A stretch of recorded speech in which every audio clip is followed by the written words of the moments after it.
Keep 100% of your claim. G4 Claims. If you've been hurt in a road accident that wasn't your fault, you should really talk to G4 Claims first. Unlike road accident solicitors, we don't charge you for our services, which could see you better off. To keep 100% of your compensation, have a chat with Nicole and the team. You'll be glad you did. Search online for G4 Claims. Keep 100% of your claim. G4 Claims.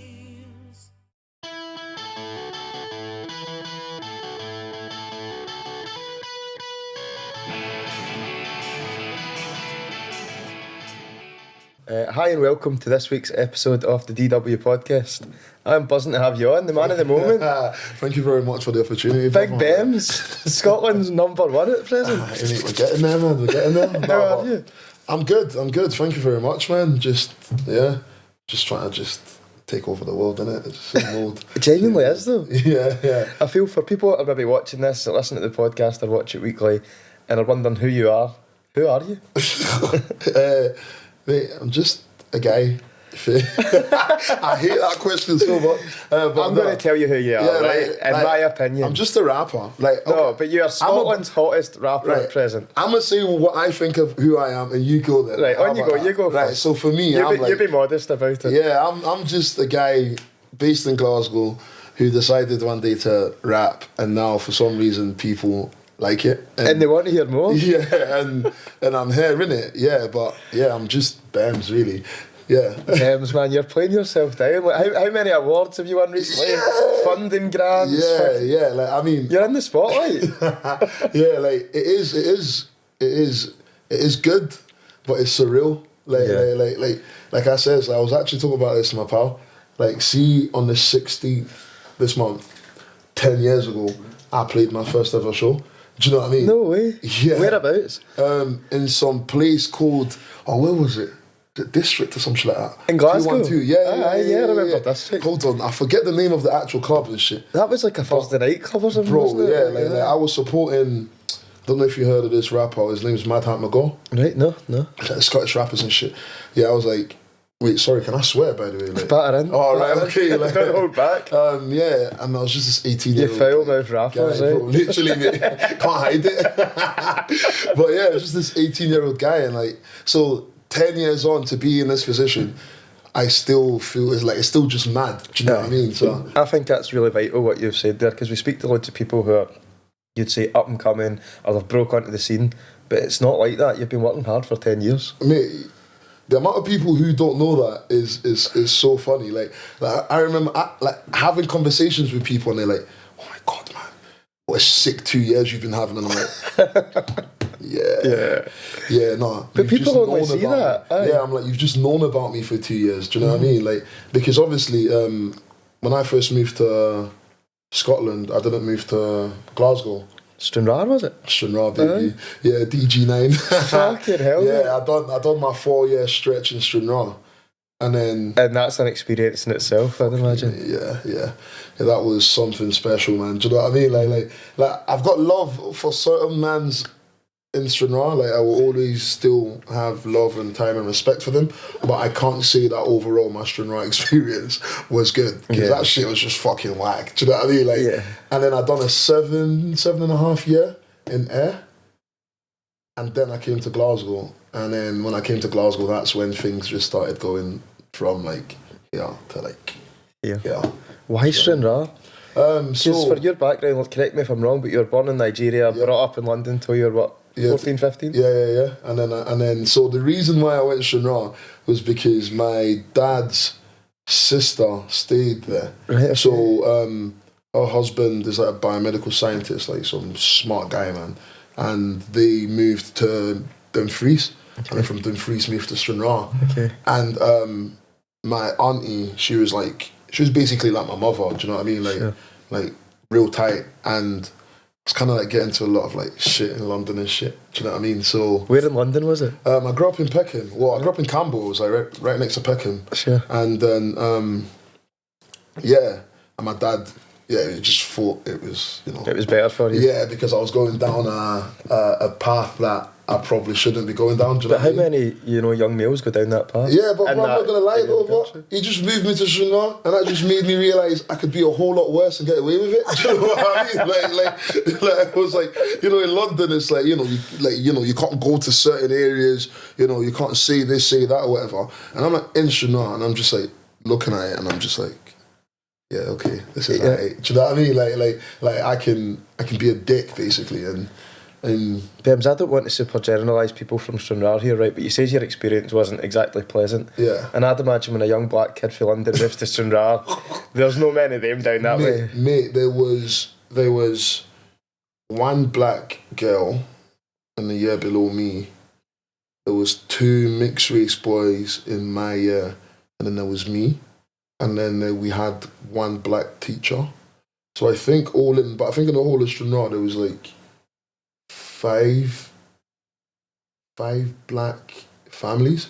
Sure. That I knew of anyways, and that was in Stranraer. I knew, in Newton Stewart probably had a few or whatever, but in that, yeah, it was mad. Like, bro, I remember walking into school, 14 years old, fresh-faced baby, hoodied up and shit. And bro, by the end of that day, I was a murderer, a drug dealer, do you know what I mean? Like everyone was like, this guy got kicked out of school. Yeah, he stabbed up this person. I'm just like, That's bruh. fucking ridiculous, isn't it? Yeah, bro. We're talking about Stranraer here, though, innit? Do you know what I mean? Like no offense to them and shit, but a lot of them mans are like 100 years behind civilization, innit? Do you know what I mean? Like You say that? Yeah, I didn't say that. Well, bro, it's facts. I'm not having the Stranraer Masters hitting me up. Mate, this is the thing. It's listen, like I say, there's certain people in there that made my experience good. Yeah. But bro, one of my friend's mums just spat in her face, told her to get out of the country and shit. Do you know what I mean? Like you can't run away from that, It's because but again, it's that small-minded mentality. See, when you don't know better, you can't do better. It's do you know the what fear. I mean? It's the fear of something different, isn't it? Yeah, bro. And bro, I remember getting into a racist altercation and shit, and I ended up fighting this guy. And then the guy at the end was like, "Bro, I'm sorry, man. I just want to see how far I could push you." And I'm like, What? Huh? Yeah. But that's what I mean, innit? It's but that's how people think, innit? Do you know what I mean? But like I said though, I've made a lot of friends. Like I can't say everyone in Stranraer is like that, because a lot of my G's are still there. Do you know what I mean? And people who actively went out their way to look out for me, and see, whenever I would get into an altercation about the colour of my skin, they were always there to back it, kind of thing. Do you know what I mean? So yeah, I can't generalise every single person in Stranraer, but yeah. I find that really interesting, because I feel that lots of Scottish people think, Scotland is a more welcoming country than the likes of England. We almost think of ourselves with a bit of pride that we will look at the situation just now, people fleeing in Ukraine, It's always like Scotland to welcome refugees, blah, blah, blah. But in my opinion, I think that's probably wrong. And I think you'll have experienced it firsthand, but the more integration we had in our society, I think the more that you'd get people boiling over, and that's when divisions would happen. But I think in the bigger cities, inclusion is obviously more accepted. Absolutely. Does that make sense? Yeah. Because they're used to it. It's that fear of not knowing something again. Exactly, bro. Yeah. It's bro, in Glasgow, I'm just another black guy. Yeah. In Stranraer, I'm the only 2 black guys. Yeah. Do you see what I'm saying? And that's a big spotlight on you. Do you know what I mean? So I think, again, it's just because a lot of people don't really experience it out in the sticks. Do you know what I mean? That's why they kind of make that statement of Scotland being a much more welcoming and inclusive place. Yeah. Listen, don't get me wrong, Scotland, a majority of Scotland has been amazing to me. Do you know what I mean? Sure. Air was fucking, even though I had my little bit of issues there, Air welcomed me with open arms. Why did you go to Ayr? Just because it was a bigger town? Well, so basically it's I feel like I had to work up the ladder. Do you know what I mean? Closer to Glasgow. Yeah, literally. So I'm in school, I've always wanted to do music and shit. Did you go to college now? Yeah. I've done sound production in Air, and it's a good course, isn't it? There's quite a lot of producers coming out there. But see, the thing for me is I didn't like it. Right, because I'll be honest, bro. I don't give two fucks about the behind the scenes shit of music. Does that make sense? Yeah. I'm an artist. Like I just want to write music. I don't want to learn how to like set up mics and shit. Does that make sense? Like that's not me. Like looking down on it at all. Like no. But there's a reason why there's artists and there's like producers and all that shit. Totally. I would rather let someone else who's heavy into that do that and not me. But like I didn't know that. Do you know what I mean? Like so, and I went into the course and I'd done it for what, 2 years. Done it for my NC. I got kicked out, and then went back to do my HNC. And then after that, I was like, yeah, I'm done here for me. Yeah, but it was the greatest thing because in that time period, I met a producer called Axel, who I've been working with ever since. Really? Do you know what I mean? Yeah. Like, bro, he's had a hand. Like, all my first kind of like releases in air, he produced every single one of them. That's amazing. Yeah, and then even Saint of Lost Causes, he produced 2 or 3? No, 2 tracks on that. The M4 tape, he never had no production on that, but that was because that was all produced by one person. Do you know what I mean? So, yeah, and in the new stuff that's coming out, his hands are all over that as well. Good. Do you know what I mean? It wasn't a wasted experience. Nah, mate. Absolutely. Because me and this guy have created something special. Do you know what I mean? Like, so, yeah. So, but that's what I mean about Air being like, you know, welcoming me with like open arms. You know, because like without Air, I don't think I could have broke into Glasgow. Yeah. I remember reading an interview that you'd done previously. I can't remember who it was with, and you said, you know, at first you were sending out tracks and demos to people, and you were getting left on red. You know, nobody was getting back to you. Yeah, bro, motherfuckers did not rate me. like, bro, it is quite sad. Like, so when I look at it, right? But even now, I find it funny. Like back then, I was like, yo, like, what the hell do I have to do to be seen as like a serious artist? Yeah. Do you know what I mean?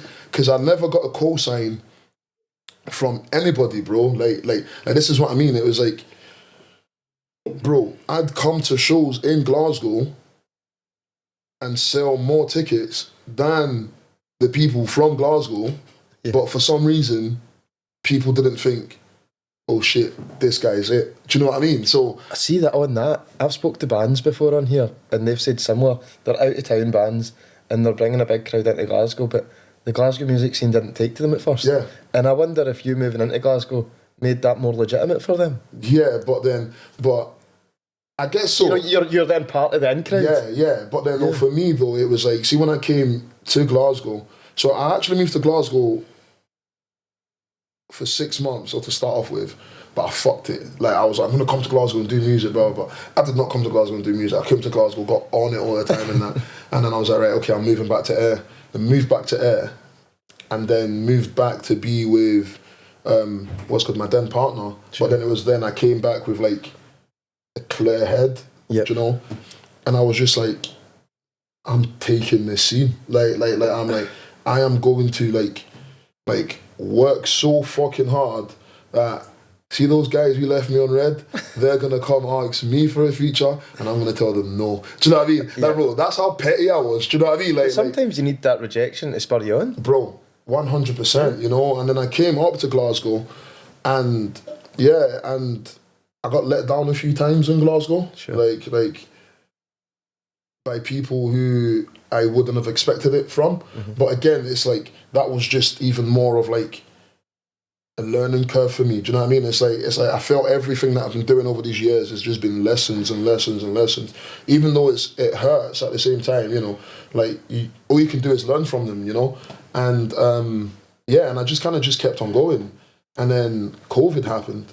Do you know what I mean? So like I moved to Glasgow in July 5th, and then kind of got settled as making music, and then obviously the March went into a lockdown.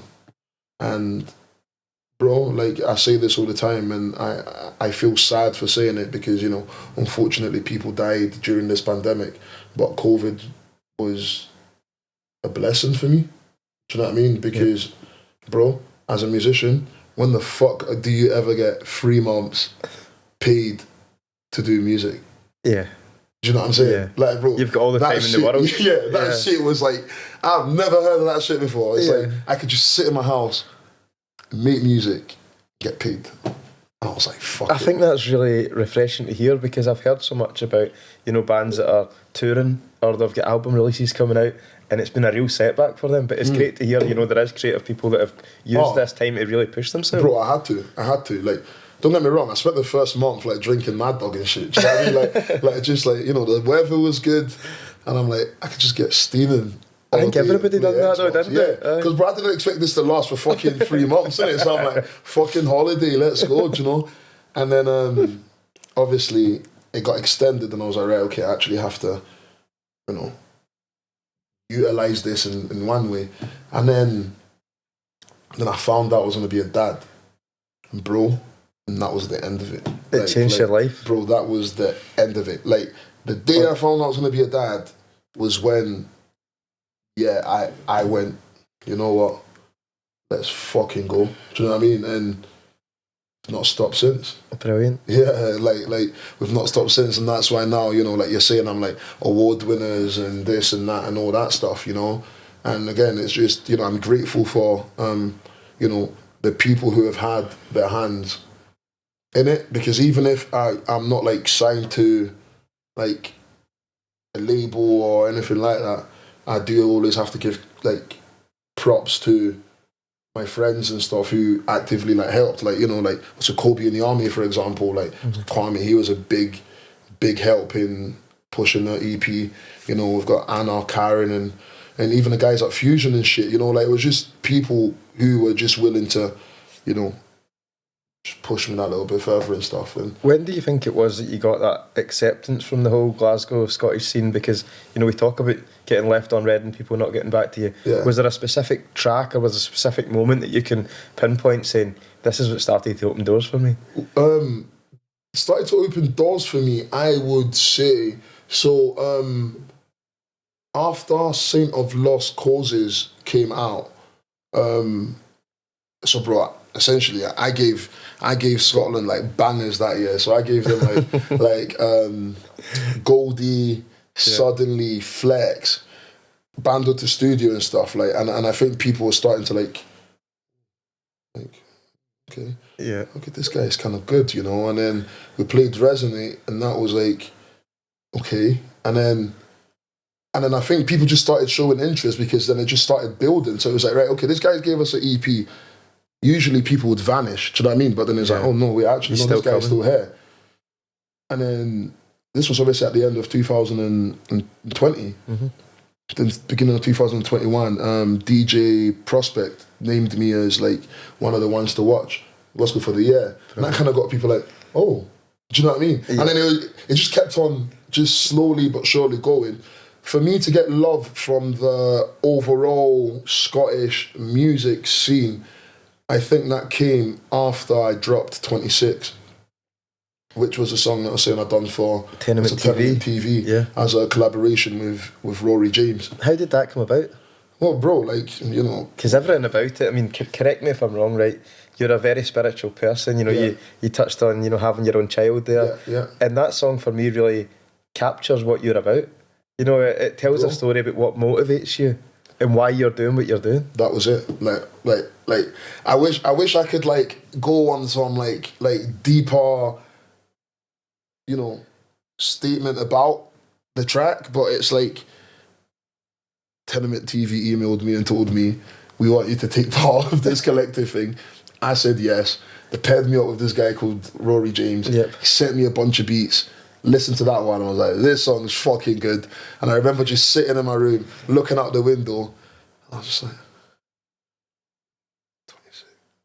26 got me feeling grateful. No loss of life, you know, like, and I was just going, for me it was, so I wrote that when I was 27. So I was just, you know, essentially reflecting on that year, that fucking madness of like corona fucking virus. So it's like, you know, I'm grateful. It's like, you know, I'm grateful that no one on my side died. Do you know what I mean? Like, I'm grateful that I've got a child. Do you know what I mean? And I'm grateful that, you know, like, I'm making music and, you know, like, this is just me. Like I'm glad for God and the blessings and everything. And I just put that into a song. Do you know what I mean? But for me, bro, that wasn't supposed to be. It wasn't as if I made that song and was like, yes, guys. This is the song. one. This song is fucking like It bro. was. Yeah, Aye. but that's what's so fucking mad about it, because me and Rory just went into the studio, recorded it. What studio was it? Where were you? We went into what's the one in Finiston? It's like it's got all the practice rooms in it. Oh, I don't know. Oh man, it's got like mad graffiti. Right. Outside of it, I forget the name. I feel bad, yo. If you're watching this, I'm sorry, man, but like, I do not remember the name of your studio. But it's like, And what was that? So what was that It's near the experience Clyde. like? Because you didn't know Rory before this. nah. So I'd obviously like FaceTimed and stuff with Rory and just kind of like went through. But like, you know, like if you like, you know, a creative is a creative in my opinion, you know, and like going in there, I went in with a certain level of respect for him, just because like, you know, I heard his music and I was like, holy fuck, this guy's fucking actually good. Like, this guy actually knows what he's doing. Do you know what I mean? Like, and it was nice. Like what's good? Rory's a very, very soft guy. You know, like very, very welcoming as well. Do you know what I mean? Like, and we were able to just like go in and just record. You know, and it didn't really feel weird or anything like that. And then we done the live performance. No, it wasn't a live performance. We actually filmed the video as part of the tenement thing for their page. And that shit went mad. And it's like, bro, it's like the day it dropped, like I had so many people in my DMs like, where can we get the song? I'm like, what do you mean where can you get the song? It's fucking right there. And they were like, no, like We want this we song. want this song. Yeah. And I was like, oh, right. And from that kind of moment was when I kind of knew that we had a winner. Do you know? Like, it was one of those things. It's like, bro, I don't really, you know, industry people telling you that you've got something good sometimes doesn't really mean much to me, because I'm like, are you just saying that? Do you know what I mean? Like, are you just saying that, oh, yeah, good, and just get out? But, like, see, when it's, like, people you don't know, like, you have no obligations to tell me that my shit's good. Do you know what I mean? Yeah, And your average Joe. yeah. And you're in my DMs telling me that you need that track, and I was like, yo, we need to. Something's happening here. Yeah, we need to get that track out. But the maddest thing is, at this point in time, I'd started recording my M4 EP, and we had no plans for 26. It wasn't meant to be on it. No, no, bro. Like, Shut up. Well, 26 was never supposed to be a song that got released. Right. Do you know what I mean? It was just supposed to be a song right, that was okay. part of the Tenement TV Change of collection. plan. Bro, literally, I was just sitting there like, what are we gonna fucking do? Do you know what I mean? Like, cunts want this, and we have to give them it. Do you know what I mean? So we shouted the guys at Tenement TV, and they were fucking. that should be your motto going forward. Bro, literally. Cunts want this, and we've got to give them Well, I it. mean, literally, like, it was like, it's like, at this point in time, you know, I start understanding the music business, and it's like, right, if there's a buzz around something, you'd be stupid not to capitalize Jump on on it, it. kind of thing, you know? So, bro, it's like, right, we're sitting there, and I'm like, I'm on the phone to Kwame, and I'm like, yo, bro, what do we need to do? At this point, I'm sure he was in Ghana, and he's trying to like orchestrate shit for this release from Ghana, right?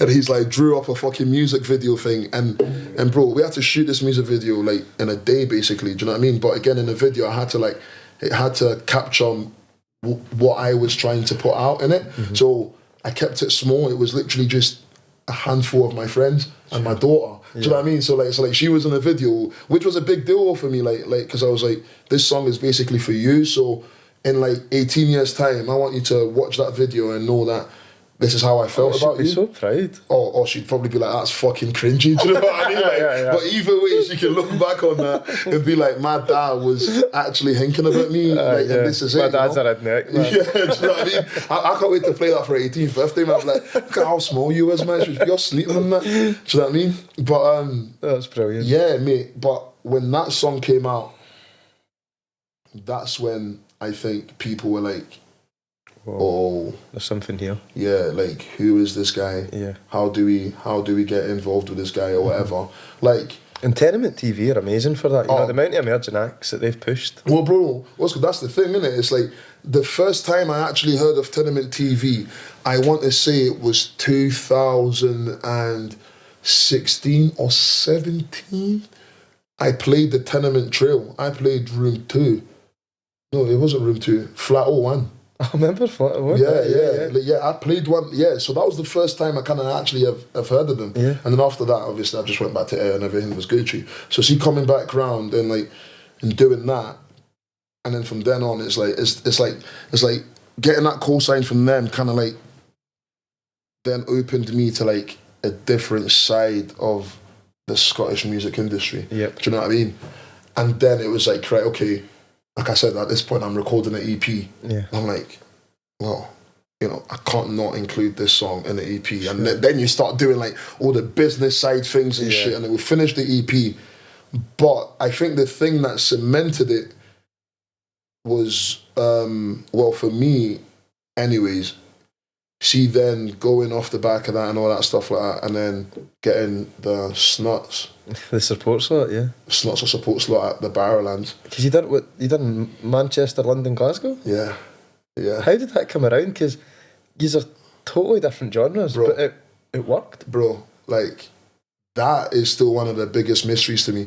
I'm guessing someone at DF, I'll probably say Beltrin. We belted. Yeah, we belted. Like, someone somewhere must have been, like, just looking out. I love that because it's not what you'd expect. Yeah, but bro, I'm not going to lie, at first I was going to patch it. Why? Because me, I was like, why am I going to fucking support this Nuts? You know what I mean? I'm like this doesn't make sense. Because like you say, it's completely fucking different, isn't it? Do you know what I mean? I'm like, I'm going to go on that stage and their fans are going to boo me because they're going to be like, what the fuck is this rapper guy doing here? Do you know what I mean? And I remember talking to like Kwame again. And, you know, it was borderline insecurity and anxiety that was kicking in. Do you know what I mean? Because I was like, holy fucking shit, man. This isn't my usual crowd. Bro, these guys have just got a fucking #1 album, man. And I'm going to go fucking play the fucking Barrowlands on this. Nah, not happening. And Kwame was like, mate, fuck up, man. Do you know what I mean? He was like, bro, like, you know, because my dream, like, well, not my dream, but one of my goals that I'd set out is to play Transmit. And he was like, so see, let's just put this scenario for you. You get booked for Transmit and they put you before an indie band. Would you turn it down? And I was like, hell no, the fuck? And he was like, so mate, why the fuck are you turning this down, you fucking idiot? Do you know what I mean? And I was like, oh, okay. And then I spoke to like a couple of like my closest friends and I was like, guys, what did you think? And they were like, mate, you'd be fucking stupid not to do it. Yeah. And I was like, again, and again, like that's when I realised it wasn't necessarily not me not wanting to do it. Like I was just anxious. Like I was just like, this could be incredibly damaging to what I'm doing because, like I said, imagine getting a bit of momentum and going up there and the crowd are like, boo, bro. Nah. You know what I mean? Was it? But bro, you just never know. Like it's that fear of the unknown that we're talking about. Do you know what I mean? Yeah. And I was just shitting it. And then, bro, what about the first night then? How was the reaction? Bro, the reaction was sick. And do you want to know what made it really, really nice, bro? Like, them motherfuckers, like the Snuts guys are, and this isn't even me just trying to, like, you know, blow smoke up anyone's arse or whatever. Them guys there are probably one of, like, the nicest bunch of folk that I've ever met, in the sense of, like, bro, I've played a lot of gigs with, like, big acts and shit, but, bro, no headline act has ever kind of, like, took the time to come and speak to you, like, bro, like, I went in and they were like, oh, what's happening? Gave me a bottle of tonic and all that shit like that, like, bro, like they were, like, at the side of the stage watching, like, my set and stuff, and I'm just like, whoa, like, I've never really had it like that. So it kind of made life a bit easier, but then, like, going up on that stage, and, like, I had my DJ and my hype man ID, and thank God for him, because, again, he made my life a bit easier too, because I could then, you know, I had someone to bounce off that wasn't necessarily the crowd. Do you know what I mean? So I was like, if I just, like, have a sick show with that guy there, life will be good. And bro, and we just went fucking tonto, man. Like it was actually crazy. And like, was the Barras the first one? Yeah. The Barras were the first one, innit? And like me, and it was one of them that you could see other crowds, right? At first they were kind of like, who's this guy? And then by the end, man, they were like, fucking yes, man. And we're just standing there like, is happening, mate. You know what I mean? Mate, fucking the top came off lunch. Mate, I don't know who the fuck I thought I was, mate. But in that moment, I was the fucking guy. Do you know what I mean? And nobody could tell me shit. Do you know? And Were you asking for your T-shirt back as well? No, mate, I thank God I had one through the back, man. It was pure chanking. Do you know what I mean? Like, and then I dived through, and you know, we had a good night. That's so good. We chilled and stuff. And one of the managers had said about doing potential dates, but again, I was like, is this guy being for real? Yeah. And then, and then we got the email. I got the DM from Callum, and as what's called not 29, what's called one of the managers, and he was like, "Yeah, bro, Let's London and Manchester," and I'm like, "No chance." That's so good. I was like, "You're talking shit," and he's like, "Nah, mate," and I was like, "Sound, let's go, do it, yeah. Let's go." There's no doubt anymore. Yeah, bro. I was like, especially if I take that sound. I know if I took that sound down south, it's more likely to be accepted because obviously, you know, like rap and stuff is bigger down there, you know. And then London was first. Before we were talking, before we were recording, you mentioned that you're the only one from your brothers and sisters that is in Scotland. Yeah, in Scotland. And they're in London. Did they come along to see you? Nah, so what's good, they couldn't make it. They couldn't make it because man. So like my dad was away. He was back in Nigeria with my older brother, and my other brother, he was at work. And my sister had the 2 kids, so she couldn't bring the kids. But like a couple of my pals came to the show, man. Do you know what I mean? Like we managed to get them back, like backstage and stuff, which was pretty cool. But yeah, it was a bit sad, but I was like, fuck it, I've got a job here to do, you know. But London was mad because that's when we done Elephant's remix for the first time. And bro, and I remember getting the DM from Jack. Just being like, bro, we've got this track, and I think that you'd be good on it. Yeah. And me, obviously, I played it cool in the DMs and that. But mate, pure screenshot and sent it to the trips. I was like, mate, look at this, man. Dems and the snuts, you know what I mean? Like, mate, and yeah, that's class. And I recorded it on, bro. I was on my lunch break at work, went home, and I sat and I like had the tune playing on like one phone, recording a voice note on the other phone. And then I sent it to Jack. I was like, what do you think of that? And he was like, mate, that's fucking sick. Mm-hmm. So we went out to London and we played it. So obviously I came out, I done my set. And then they brought you back on? Yeah. So after my set, like, you know, the crowd was loving it and shit. Mm-hmm. And then I came back out for London for a thingy, and bro. What an experience. Yeah, what an experience, man. Do you know what I mean? So we done that, and then obviously then we done the last show, Manchester. Yeah, and that was the exact same, you know, the love we got from there was good. But so I think that first show was when people were like, oh, and then that show was on a Tuesday, and I had my headline show in the Poetry Club on a Thursday.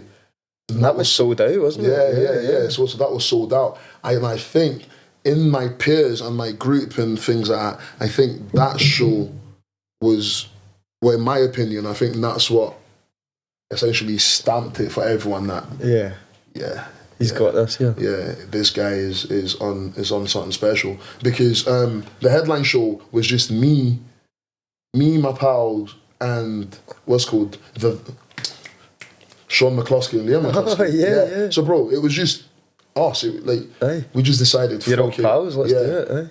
Let's just go. And I got them involved because obviously Airship Boy is really, really good guys, have always been nice to me and stuff.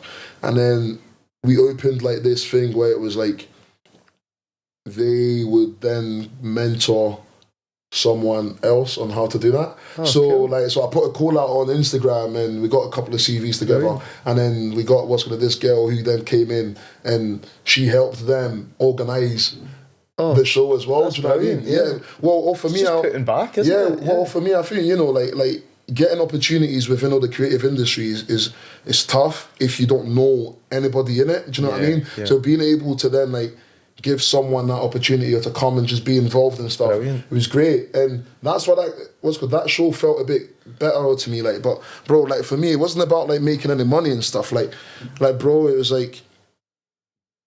Bro, I got a barber there. I mean, all the support acts got a trim. Shut up. Honestly, Yeah. Bro, I swear to God. I swear to How God. did you do that? That's amazing. Because why not? Do you know what I mean? Like, bro, like, why not? Do you know what I That's mean? Like fucking I shouted all the boys. I was like, listen, the trims are on me. Do you know what I mean? Like, they were like, what? I was like, there's a guy backstage who's going to cut you up. Big up my boy Tack. Do you know what I mean? Like, bro, gave everyone a haircut. We got a guy from Skin fades all Wolverhampton. around. Bro, literally, bro, trimmed everybody, you know?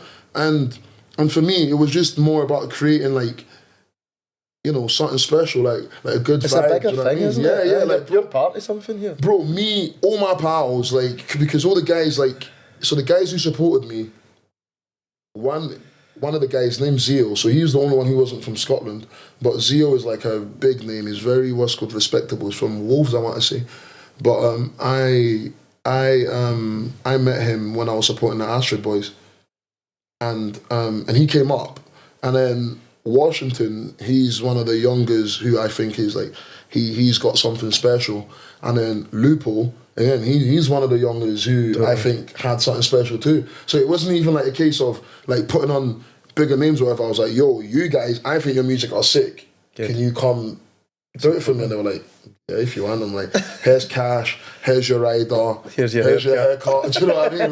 Like, bro, and it I was love just, that. bro, we just created like just good atmosphere. Do you know what I mean? And after that, like, yeah, I think that's when people were like, yeah. You know, you touched on, you know, giving back to people that are creative and people need an opportunity. You've recently won, tell me the name of it again, the award with Tenants. Yeah, It's like Spotlight, Tenant Spotlight. it's a tenant light spotlight project. It's a tongue twister, that. Do you know what I mean? Yeah, Tenants Light Spotlight project. Yeah. Tell us about that.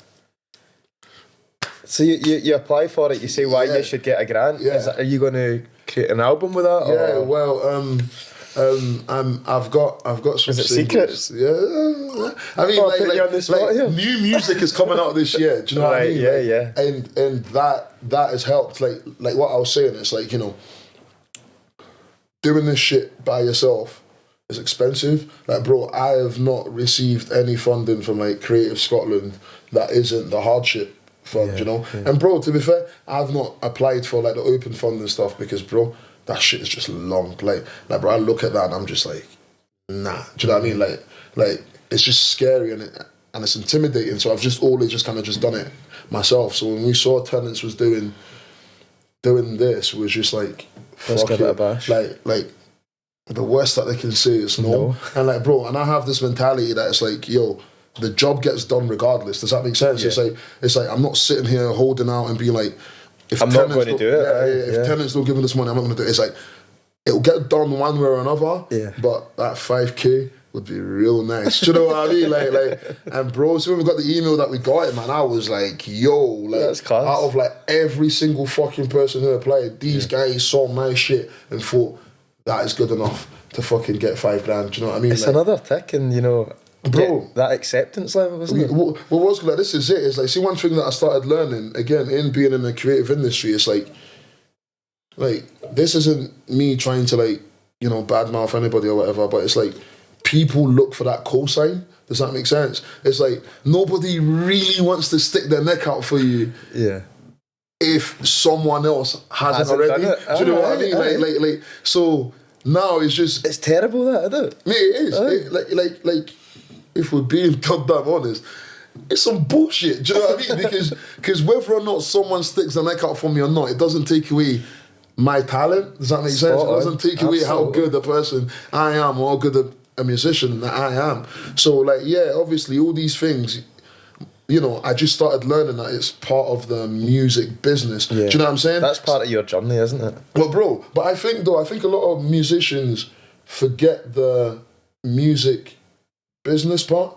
Do you know what I mean? Like, I don't want to say a lot in case people start getting offended and shit, but from what I've seen, that's why I see it as a problem. Like, and as creatives, it's bullshit because you shouldn't have to learn the business part because, like I said, bro, I just want to make fucking music. Yeah. I don't have time to be fucking learning about the politics of like the Scottish music industry.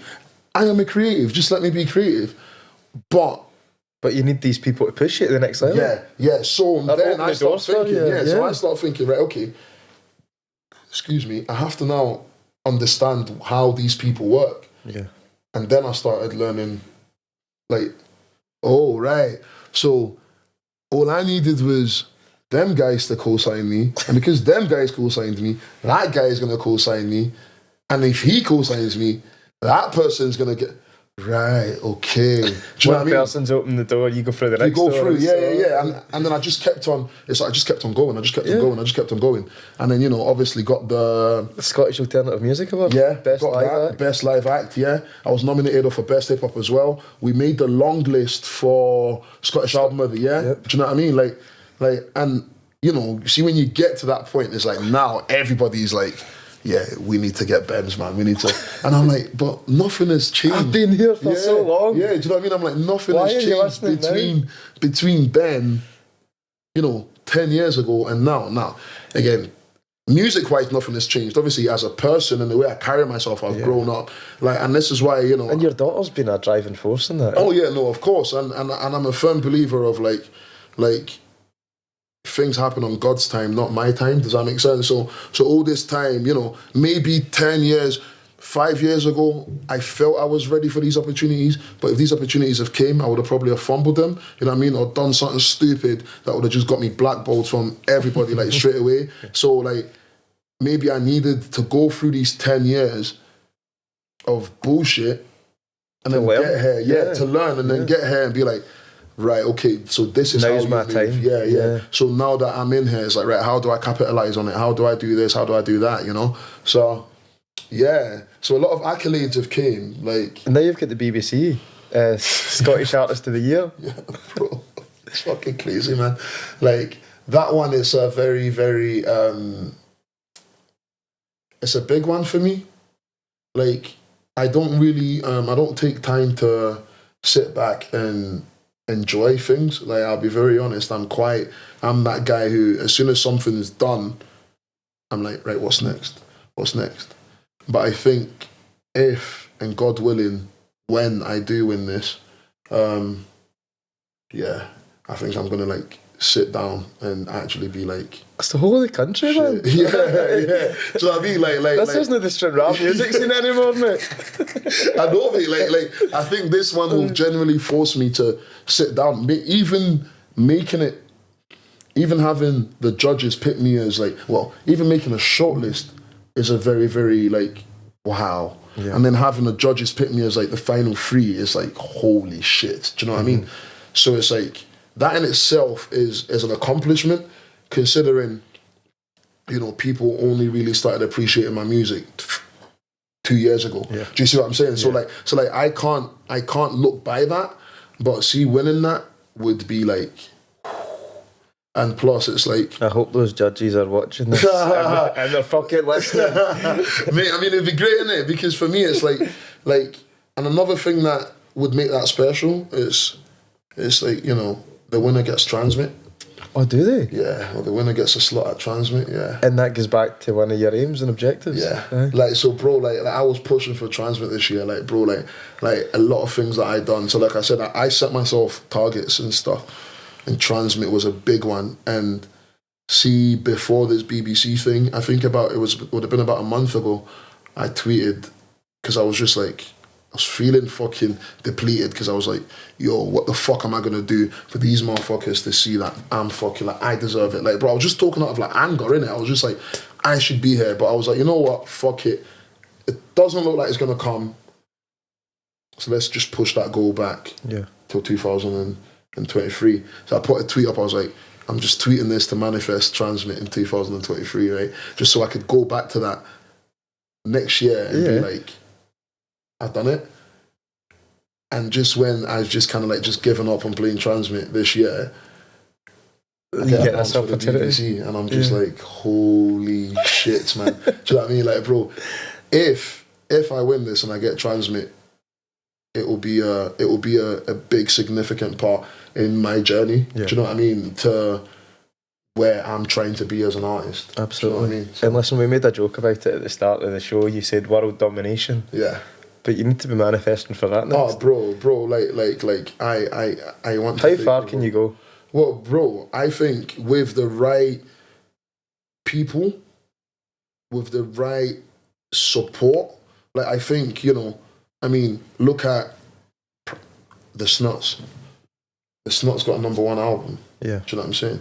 Look at what's called a Capaldi, like what I was saying to you, like, you know, there's people in Scotland who've already done this shit. They've paved that road for you, haven't they? You know, and for me, when I look at them, now I'm not comparing myself by no means to Lewis Capaldi or the Snuts or Emil Sandier. Like, this is not a comparison, but in my life, if I can visually see somebody do something, then I'm like, well, if that motherfucker could do it, why can't I? Do you know what I'm saying? Like if the Snuts can go and get a #1 album, just being, you know, 4 guys from fucking Scotland, why can't I? Do you know what I mean? And that's the kind of like mentality that I have. But I know it's not as simple as just, oh, if they do it, I can just wake up today and go do a #1. It's like, bro, it's gonna take a lot of fucking time, energy, sacrifices, but like the right people, the right opportunity and the right support from the Scottish music industry. Do you know what I mean? And that's what I'm going for. Do you know? And it's just being able to just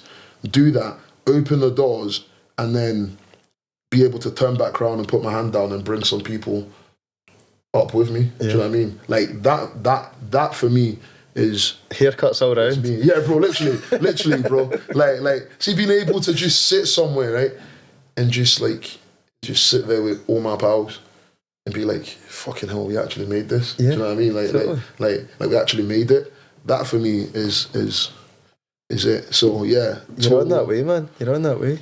Well, bro, I think I just need to stay more focused. Do you know what I mean? Like, this is part of why I don't like to sit and enjoy things too much, because I feel like once you start sitting down and enjoying every single win, you become complacent. Too comfy.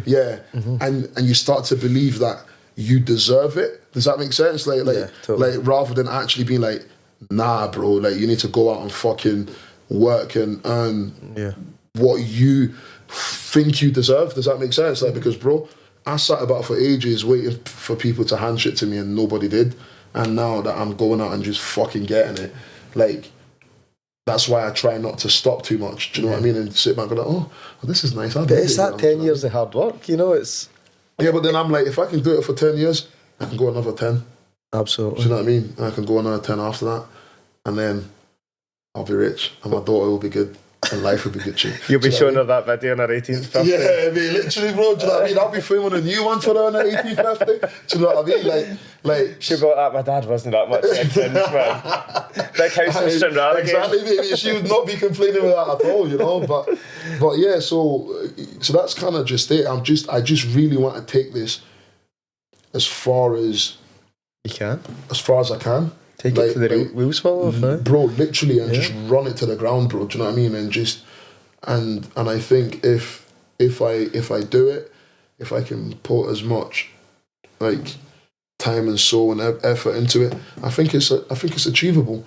And plus, you know, I want people to, like, my goal basically is when people talk about Scottish hip hop, the next 20 years, they won't have a choice but to mention my name. Does that make sense? Like that is literally all the goal, and to be able to pave a path for the younger generation so they don't have to go through half the fucking bullshit than what I did. Do you know what I'm saying? Because like, I feel like the Scottish hip hop scene is very, very, like, there's no clear path. So like, for example, you know, like Scotland is very predominantly like, you know, indie or electronic loving, and I feel like there's a path if you wanted to do like indie stuff and that, like it's kind of carved out for you. But for being a rapper in Scotland, do you think that goes back to that lack of diversity?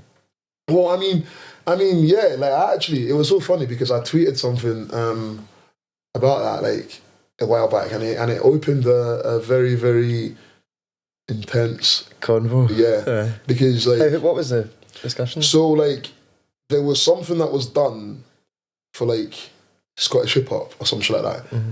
It's like this thing, and the person who done it, I fully rate and I fully respect, because they've done a lot of things for me to like put my music on and put a lot of people on the radio. But they dropped this series about Scottish hip hop. Was that the one on BBC? No.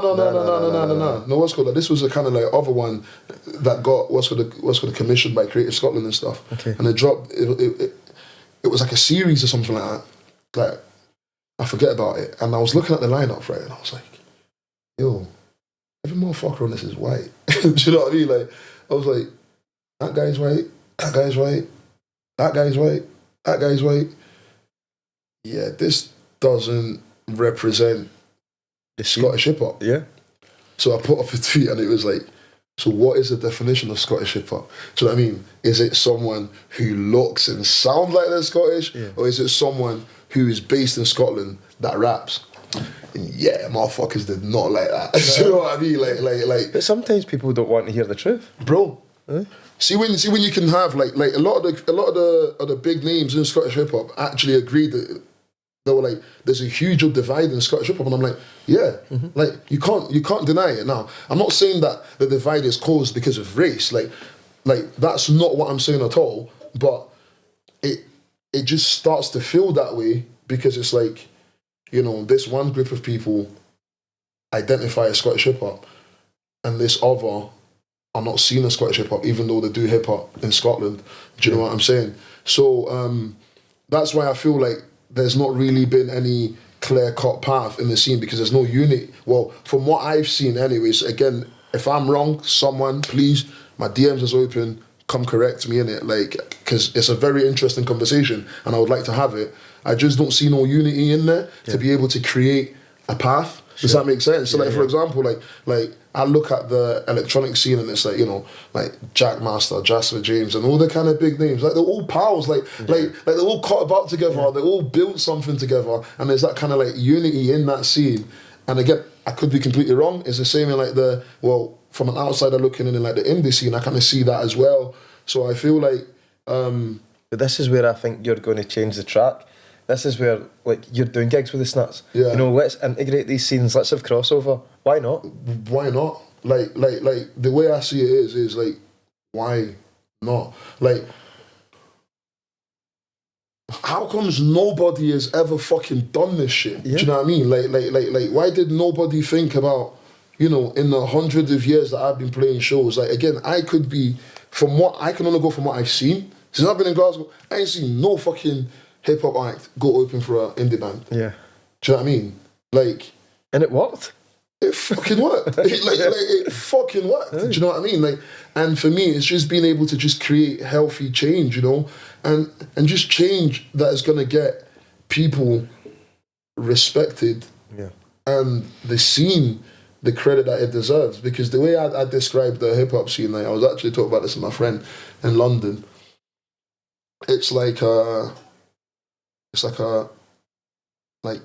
untouched like diamond mine. Okay.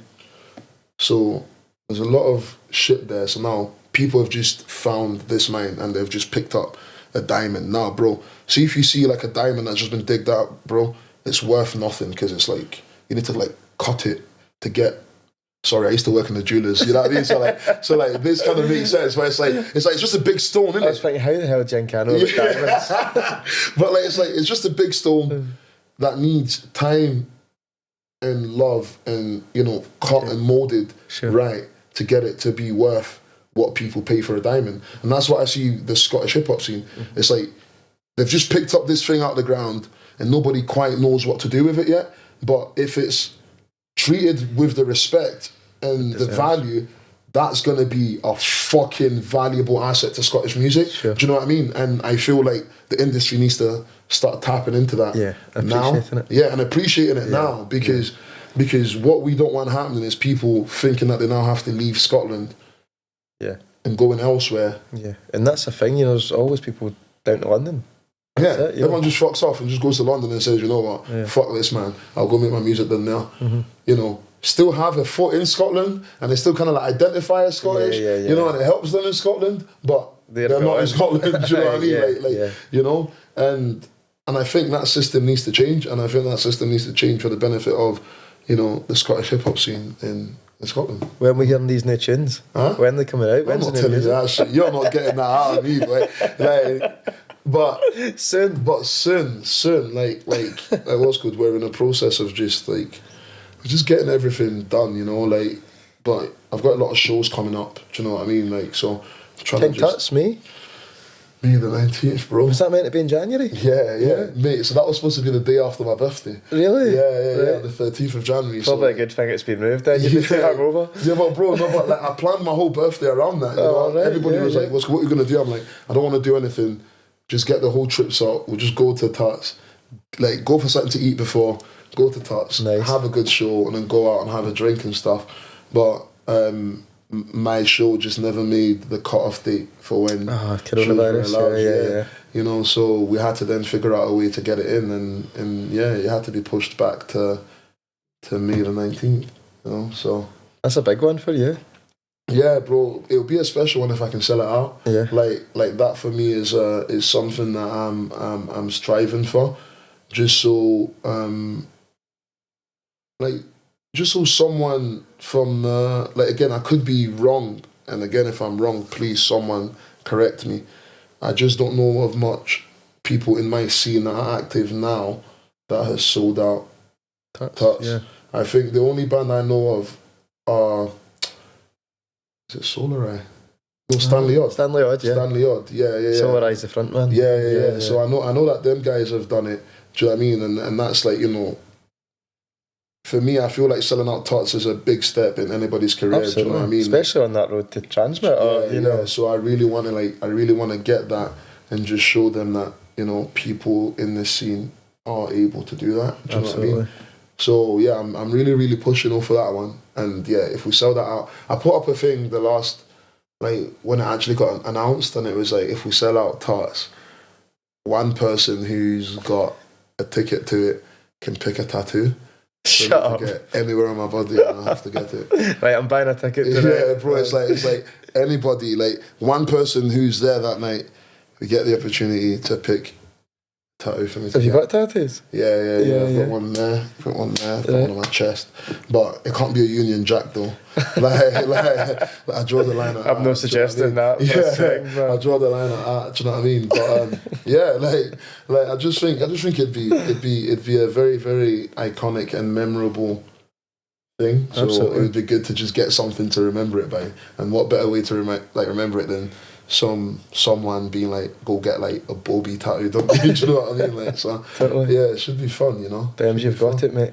Well, mate, like, you know, again, like I don't believe in things until it actually happens, innit? Like until that last ticket is sold, I'll just keep going, and as if I've got 300 tickets still to sell. Do you know what I mean? Right. Like, and then once it sells out, then I'll be like, hell yeah, I've done it. Do you know what I mean? So, but yeah, so we've got that. We've got Dundee. We've got London again, Manchester, Bristol. My first show in Edinburgh.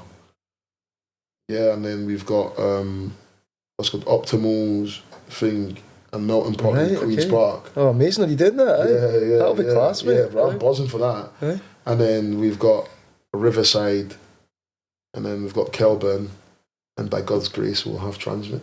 You'll have Transmit, mate. Mate, I pray to God, man. I pray to God. Listen, it's been an absolute pleasure talking to you. No, thank you very much for listening to my shite. I've loved it. I've loved it, mate. I appreciate that. Thank you so much for having me on, you know. Like, so. I need to give a wee shout out to Connor Fife, because we played a gig with Connor Fife a few weeks ago. Yeah. Got talking to you backstage, and it's all came from there. Came from there, yeah. But again, it's just, you know, just going and just being active in the scene, and you know, like I was saying, you know, me and Connor only spoke over the DMs, and he invited me to his show, and bro, I could have just been like, nah, you know what I'm saying? But I went, and off the back of that, met Connor, who's a fucking fantastic artist, and then met you guys, and here I am. Do you know what I mean? So it's a pleasure. Thank you, Connor. You know. So. Cheers. Listen, thanks to everyone who has watched or listened to this episode of the podcast.